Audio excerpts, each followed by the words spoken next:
if you look at that big giant building that's 35 stories high, how many people in that building are truly doing what they love and what their true design is on this and purpose is on this planet? How many people in that building are doing that?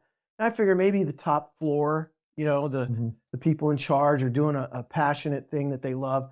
But when you walk on a set of a TV show, it hit me like it's the opposite. It's like 95% of the people on set are doing what they love. The best lighting people, the best sound people, the best directors, the best camera operators, the best wardrobe, makeup people, and everybody's doing what they love.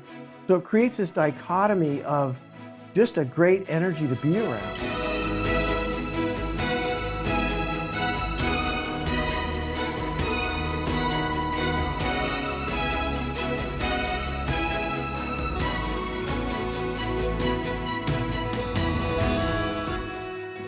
My name's Jim Ellis, and you're watching Industry Insights, where we bring in industry experts to share their knowledge and experience for the next generation of filmmakers. We're here at the Film Hub in the beautiful city, film-friendly city of Vista, California. Today our guest is Jimmy Garcia. Jimmy's a cinematographer, and he's worked on such shows as American Idol and America's Got Talent, the Billboard Music Awards, right? Yes, I've done that. Yes. Also, he's known for his work on the Unmasking Zorro, The Making of Cape Fear, and many, many others. He's been in the business for a while, so it's a joy to have you here, Jimmy. It's a pleasure to be here. Thank you for having me. I appreciate it, Jim. Absolutely. One thing I was interested in is you live down here close to the Film Hub, right? But a lot of your work's in L.A. Did you live in L.A. once? How did you end up down here? Or why? Actually, I moved to San Diego. I grew up in Albuquerque, New Mexico. Oh man. Worked in the news in the CBS affiliate in Albuquerque, and a couple of reporters were sending tapes out to get reporter jobs in different cities, and a reporter sent a tape to San Diego, the CBS affiliate here in San Diego, and the news director called him up and said, "Hey, well, who filmed your stories?" And so I ended up getting a job, moved my family here in 1987 to San Diego. And so my kids were in school and that. And so I said, I'll do the commute. And, so now, I don't work every day. So it'd be, a day here, a day there. I'd drive to LA, drive home, or stay up there some nights, but I didn't want to move my family to LA. So yeah, that's awesome. So Albuquerque, that was different. So were your parents in the entertainment industry at all? No. Actually, the only family member in the entertainment business was my cousin. His name was Eloy Phil Casados, and he was in White Men Can't Jump. He's since passed. He played the guy that Woody Harrelson owed the money to in White Men Can't Jump. Okay. And he was a good B actor. He was in many roles. I wish I would have known. I would have looked up his IMDb. Well, that's all right. So did his career inspire you to get into camera work? Somewhat it did. Yes, I was the only one in my family. What inspired me more than anything, growing up in Albuquerque, we had, sports teams. We had the University of New Mexico basketball team was pretty good at the time, and we have this famous arena called the Pit. They actually had the Final Four at the Pit in, I believe it was 1982, possibly. It was Jim Valvano, the great Jim Valvano, won his only national championship there. But seeing camera guys on the court and on the sidelines at football games, and I was like, God, I'd love to be one of those guys. And I was always into photography. And so I started looking into that, and I walked into the CBS affiliate in Albuquerque one day. There was an ad for a photojournalist, and I didn't have the experience. I didn't have a degree yet either. I still don't have a degree, to be honest. But I asked the news director how you get started, and I actually got hired as a telecine operator for minimum wage. Oh yeah. Back in 1980. Yeah. For minimum wage back then was $1.87 an hour, I believe. So I said, I'll take it. Yeah. And I've been in the business ever since. That's pretty neat. So you've developed your career into cinematography. So I guess the next question would be, what are your primary responsibilities as a cinematographer? Well, I've been in the IA 600 Cinematographers Union for 20 years now.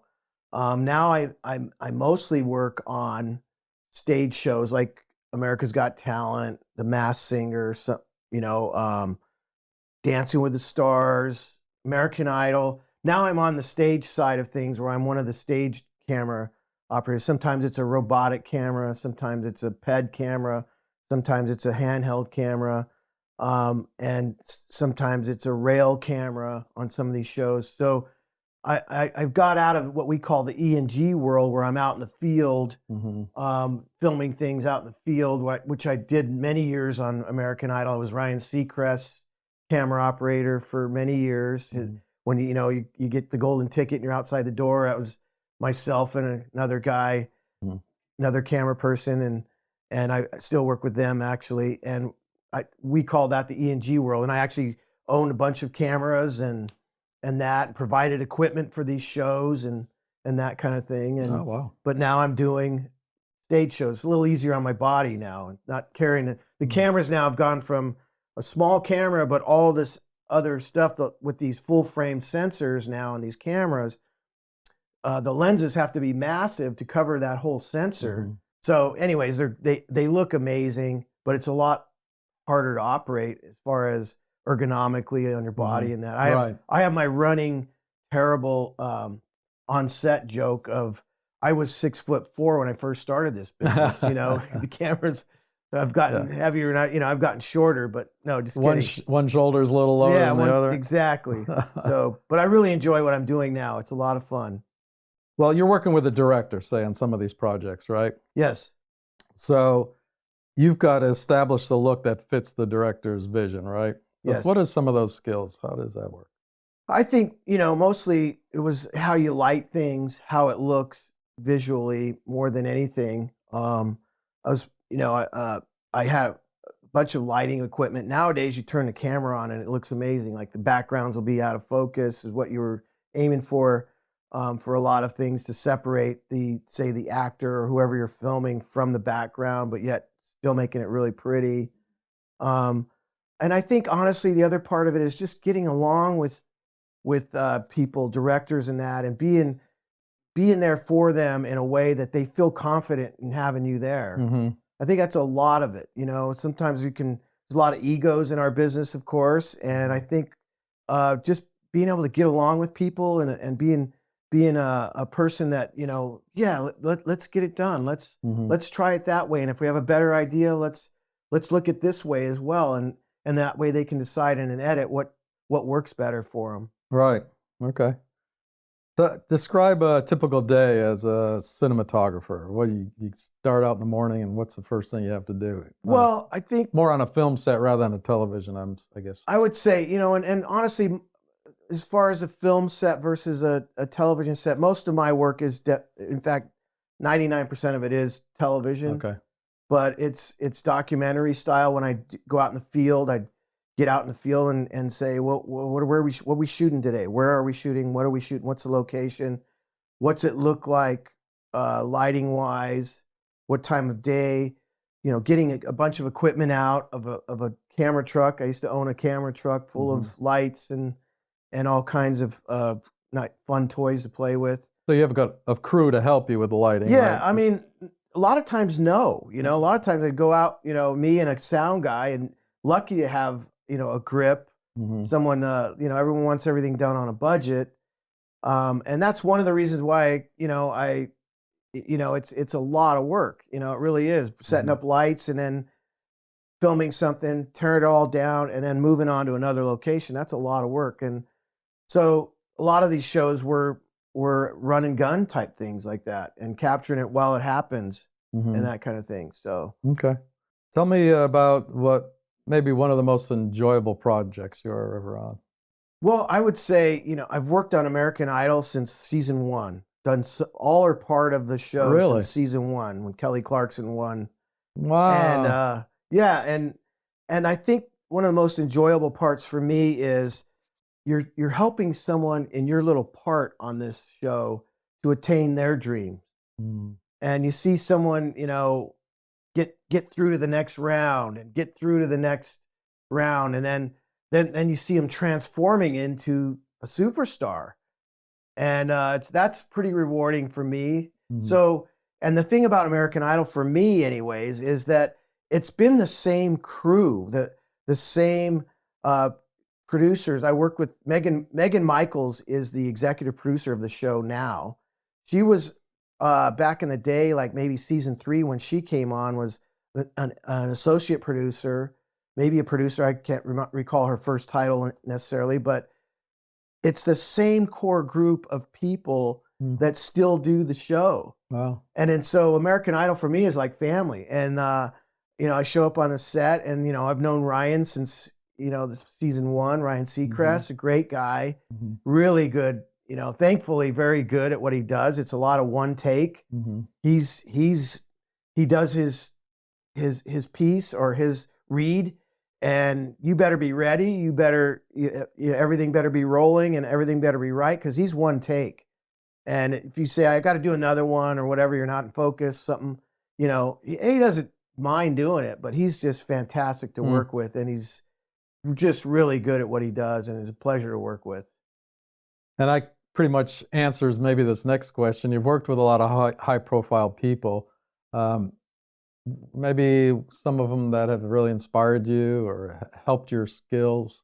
There are so many, to be honest with Yeah. you. There are so many really talented cinematographers, really talented DPs and LDs and steady cam operators and that kind of thing, to where I don't really say I really have one mentor, but I even learned from a lot of these young up and coming cinematographers with their new ideas. Mhm. I actually taught college here in San Diego, Point Loma University, for a semester or two as an adjunct professor.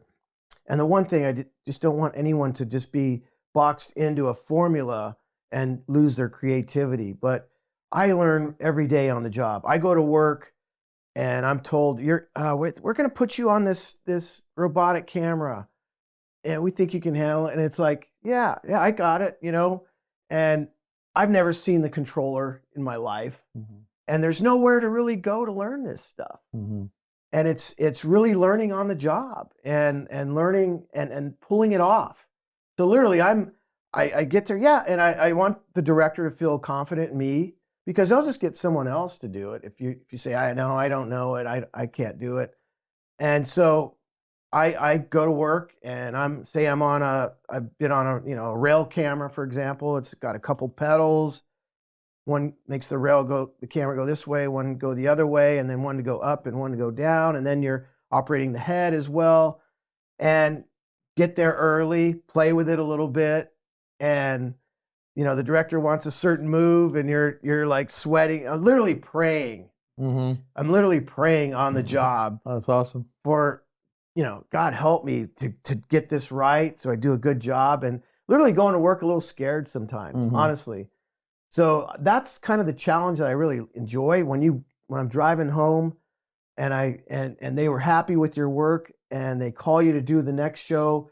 That's really the win in all of it, honestly. And so Well, I guess you've done pretty well. They've called you for 20 years now. I'm fortunate enough to be still doing this. There's a Yeah. lot of young people. It's a young person's business, honestly. Mhm.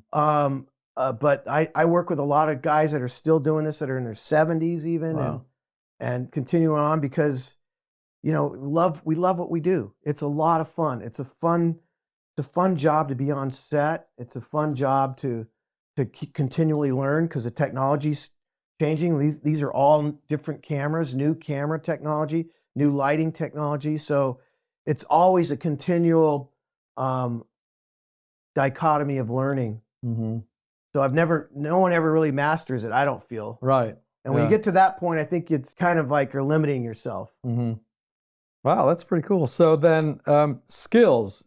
I mean, back when we used to carry the camera on our shoulder, you had to have particular skills on how you walked, so you keep the camera steady before steady cams, right?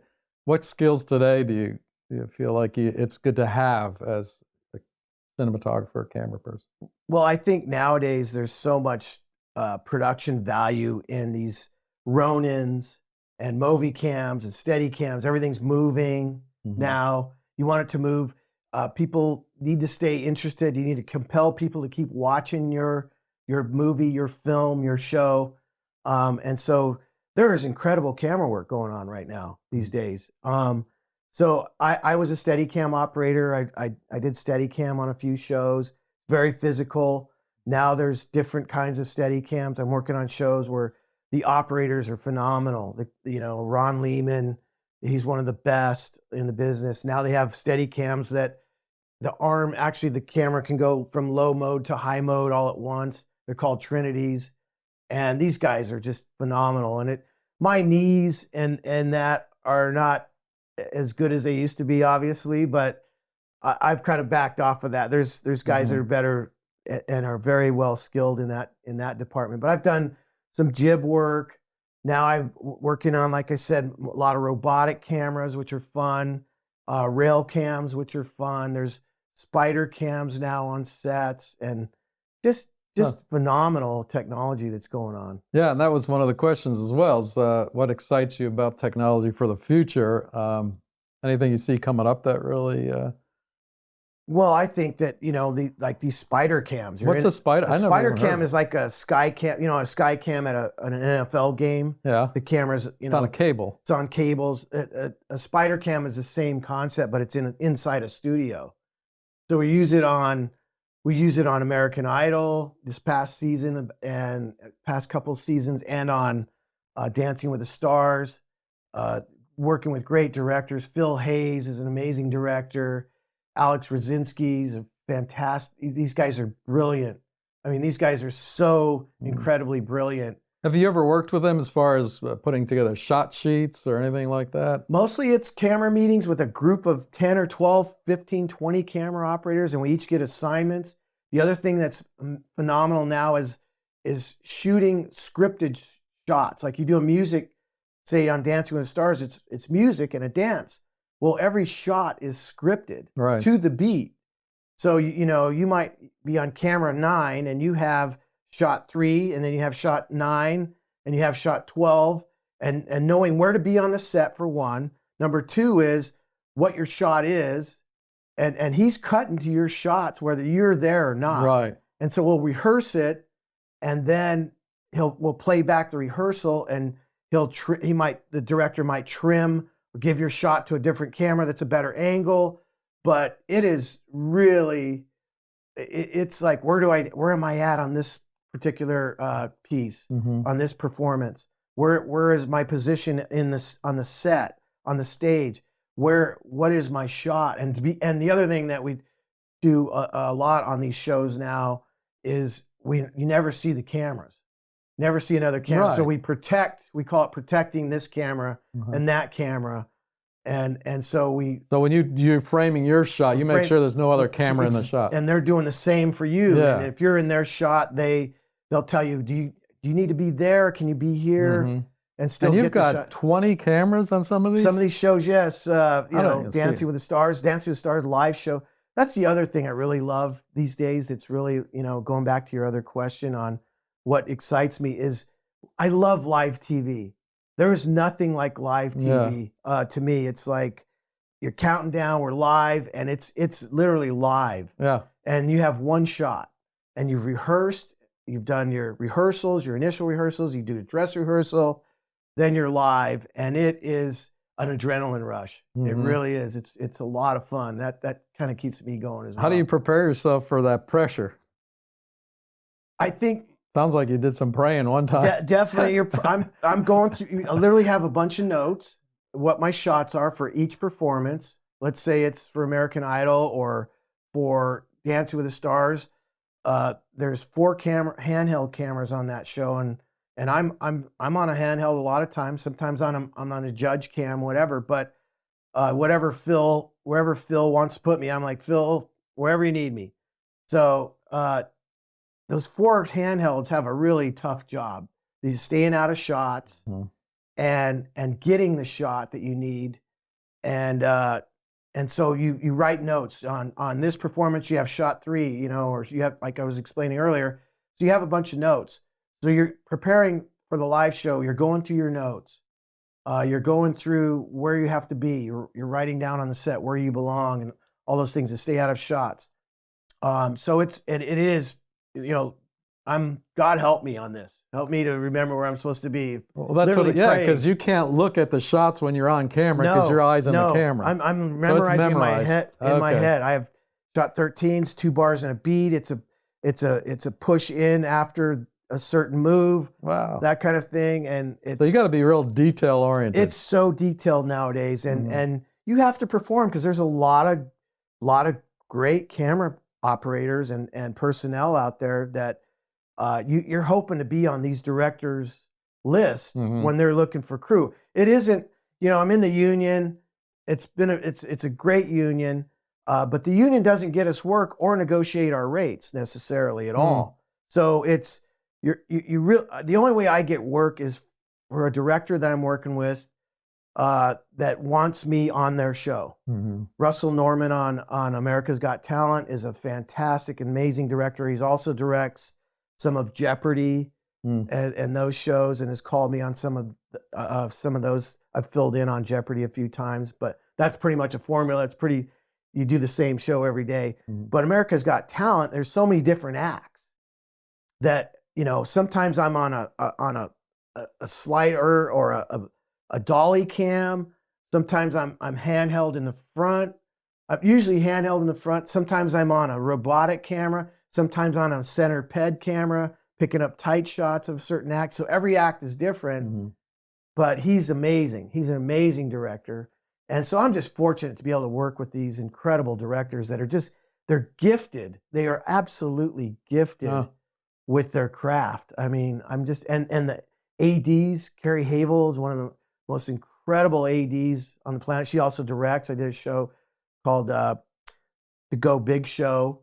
She directed 2 seasons of that, done other shows that she's directed as well, and she's phenomenal as well. The Film Hub is the future of co-working in downtown Vista. Get energized in an inspiring work environment that is built for your success. With multiple membership options for workspace and private offices, you can become a part of our co-working community. The Film Hub makes it easier to produce the professional content your business needs. From video production, live streams, photo shoots, or in-person events, you can create all this and more in our audio and video facilities.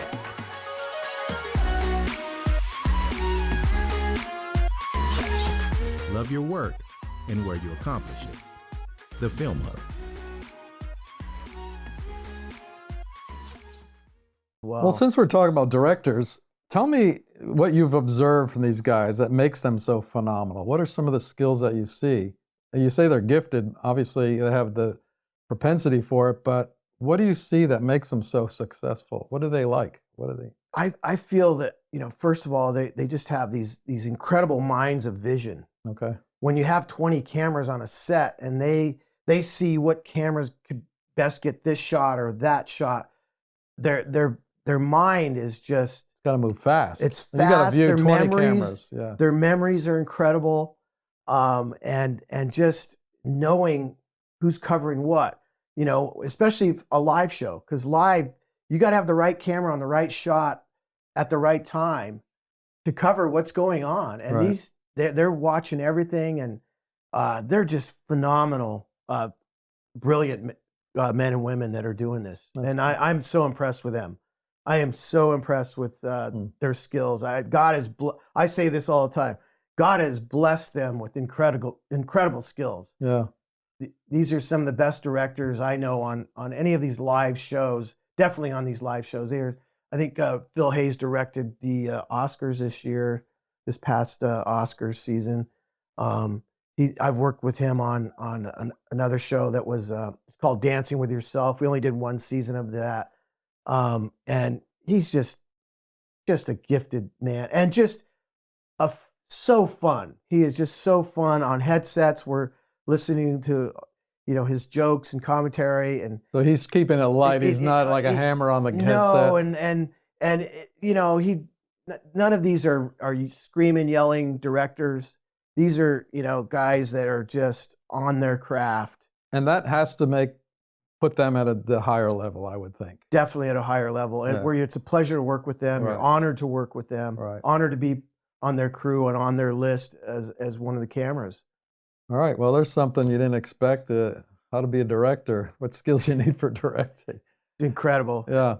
I was going back to cameras and new technologies and such, and you mentioned spider cams. I always wondered, what about drones inside a stage? Would they work? They do work. They do work.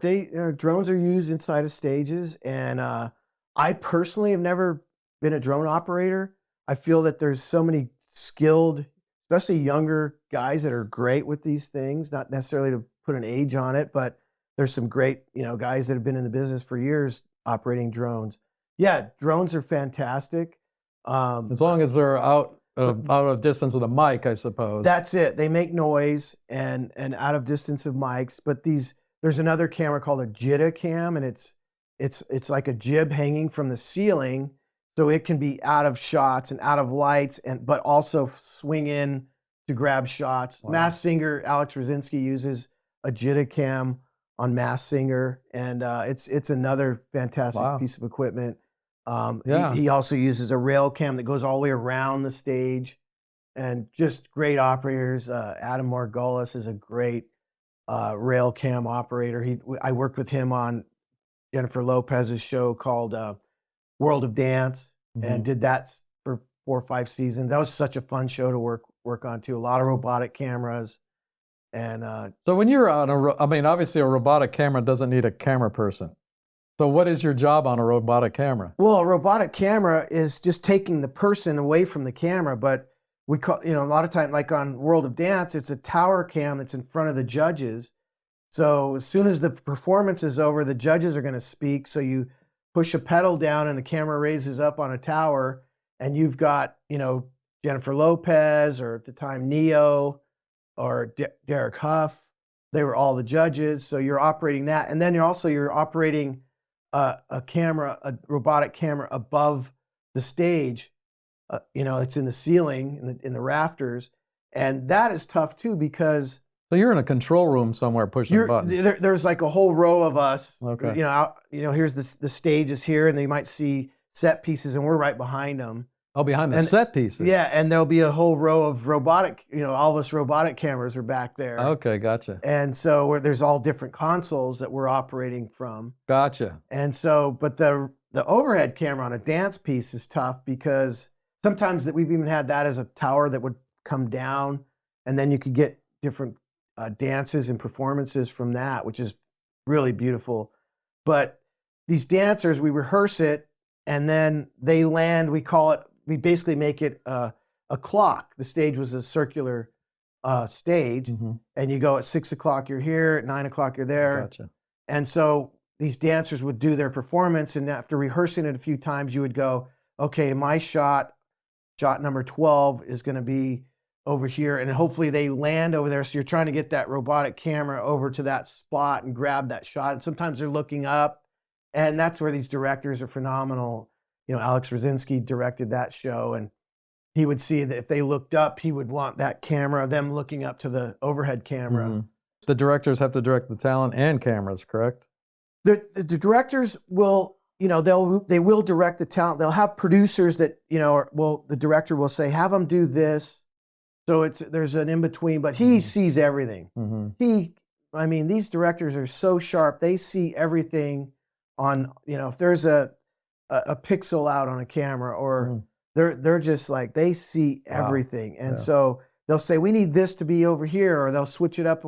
They're just brilliant. And so they're very much, but they are direct. They know everything, every part of the production. Right. The lighting, they'll say, they'll tell the lighting guy, we need more light here, because they're going to be here. And sometimes we'll have to just position cameras to the spots where the performance is going to be, so the lighting director can light that area, that kind of thing. Okay, so he's actually doing the job of a DP and cinematographer. Oh, he does everything. Editor. Oh my gosh. He knows every aspect of the production. Directors definitely have to. Okay, well, a lot of great stuff in there. Thanks. What last message would you leave for future filmmakers, as far as eager to get into the industry, what kind of message would you give them? I've observed this as my observation on a set of a TV show. That's what I mostly do. I don't really do a lot of film, but on a TV show, you walk in and everyone is happy. It's a it's a fun group of people that you're around. It's a great energy to be around. And it hit me one day. I was like working on a studio downtown LA, and there's all these big buildings.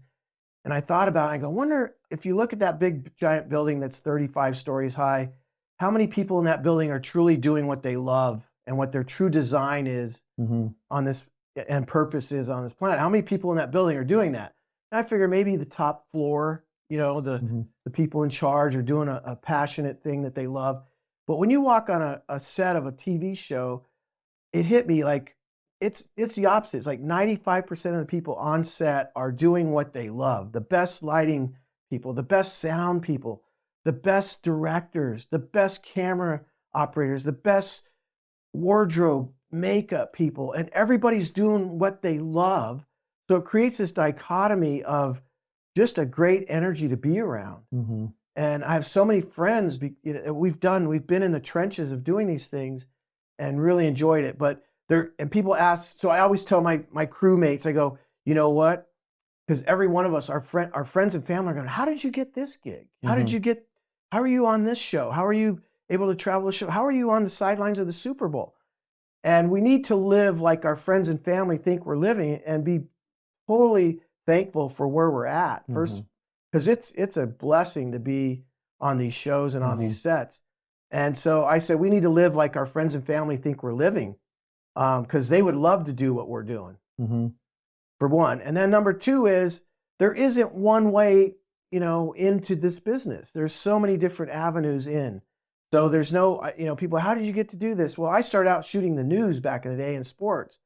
And there's other ways in to the business, but there is no one way in. Like a doctor, you got to go to school and then go to med school and then your internship or all of those things before you become a doctor. There is no one way in. Some people start out as craft services. They're helping serve snacks to the crew and end up being directors. And I say this all the time. I go, always treat your production assistants, we call them PAs, treat them well, because someday you'll be working for them. And that's happened to me recently. I was a PA I worked with back in the day on American Idol. This guy named Vidal Marsh, great guy. He called me, a month ago and said, Jimmy, we need an AD on the show, and we know you could do it. And I said, yeah, I can do it. And I was a little worried about it, and of course, going to work scared again, praying about it, and somehow pulled it off. And but I got the job from a production assistant. Yeah. And I have production assistant I worked on So You Think You Can Dance back in the day. His name is Dan Sachs, and now he's one of the head of development at Warner Brothers. Wow. So always be cool to your production assistants, because they're going to be hiring you someday. That's funny. And encourage them and be a mentor to them as well. Encourage them to do well. There you go. So, and so it comes back around, right? Comes back around to you. Yeah. Now my son-in-law, I got him started as a PA, Michael Bean. Michael, we interviewed, about a couple months ago. He was going to marry my daughter. Quick story if we have time. Sure. He was, It's Mateo's problem to figure that part out. Sorry, Mateo, but my son-in-law, Michael Bean, him and my daughter were dating, and they were getting serious. And one day, he was living up in Santa Rosa, and I asked him, so what are you thinking of doing for a living? And he's like, well, I was going to go to mechanic school. And I go, oh, cool. You like cars and you work on cars. He goes, not really, but I got to do something. And I said, okay, well, so I said, we happened to be in San Francisco doing American Idol. And he was living in Santa Rosa. And I said, I'll see if I can get you on as a production assistant on American Idol. So he worked with me directly. I was Ryan Seacrest's camera guy. He's great on set. He's quiet. He hustles. And everyone loved him. And it just sparked his interest. It sparked him, and he started working on Indigo Films there in the Bay Area. And then they needed what we call an AP on American Idol, and he was applying for it, where they kind of shoot a little bit, but help the producers, help produce things. And he found that was his passion, and now he's doing what I used to do on American Idol. He's basically out doing the field work and that, and for me, just inspiring others to do again.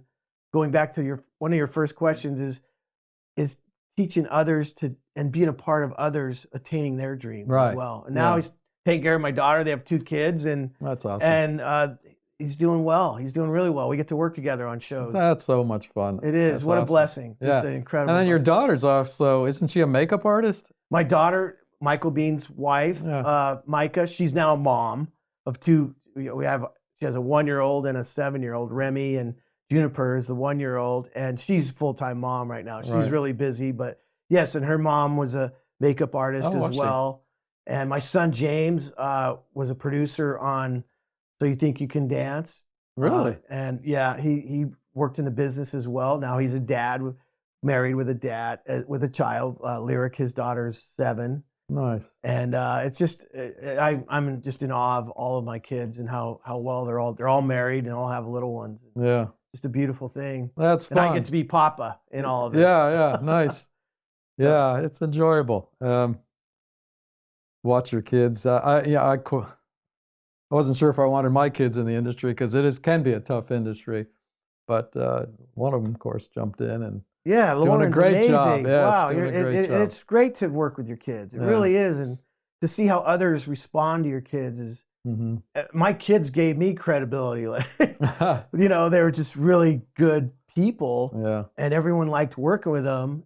To where it was like, I had no idea being a dad that all of a sudden I got credibility for being a dad because they were great people. Yeah, I can't take all the credit for that. Right, their mom had a big part to do in that as well. Yeah. But and of course, God above and their walk and their faith in that as well. Yeah, believe for open doors and everything. Absolutely, that's cool. One last very important question: do you have to have arms and a chest as big as yours to do camera work?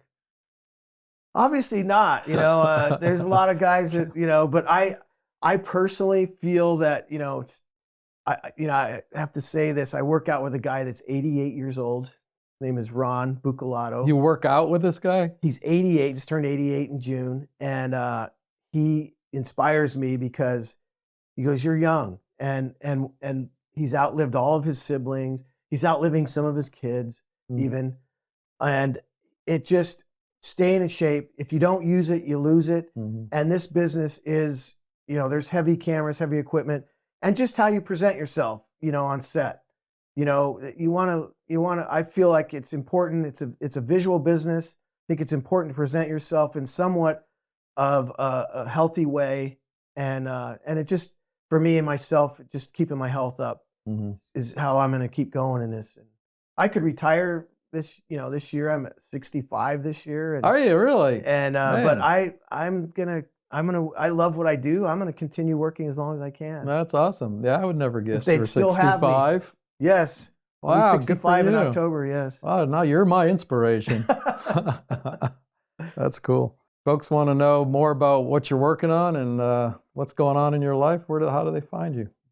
I'll be honest. I'm not on a lot. I do have a Instagram page, but I don't even really use it. No. I was on Facebook back in the day, but I kind of had to get away from the social medias just because of all the people I work with.